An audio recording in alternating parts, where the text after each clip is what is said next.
If you've ever stayed up late on a Sunday watching classic cinema, chances are you've bumped into Zulu, the 1964 epic starring a very young Michael Caine. And you know, on screen, it looks like the ultimate tale of stiff upper lip, British grit. Roughly 150 soldiers holding off thousands of Zulu warriors at a tiny mission station called Rorke's Drift in 1879. Actually, to be honest, while the film gets the sheer scale and tension surprisingly right, the real history behind it is a whole lot messier.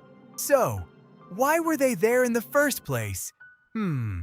Well, British colonial administrators essentially manufactured a conflict with the Zulu kingdom without approval from London. They expected a quick victory.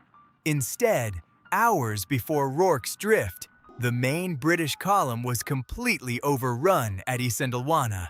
Therefore, Rorke's Drift wasn't some grand planned defense. It was a desperate last stand by a supply depot that suddenly realized it was next in line. I mean, Hollywood took quite a few liberties with the people too. Take Private Henry Hook, played by James Booth as an antisocial, insubordinate rogue who finds redemption in battle. In reality, actually, Hook was a total teetotaler, a respected soldier, and a lay preacher. His family was so annoyed by his movie portrayal that they reportedly walked out of the premiere.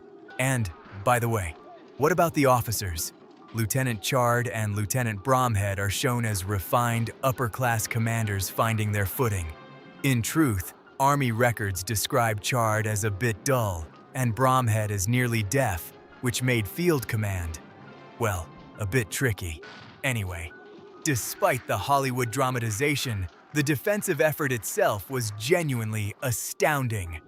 For over 12 hours, the garrison held their perimeter using mealie bags and biscuit boxes.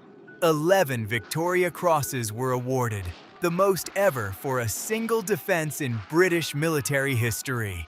Anyhow, Zulu remains a cinematic masterpiece, but it's worth remembering that while the film celebrates tactical endurance, the actual war was born from a blunder of imperial ambition.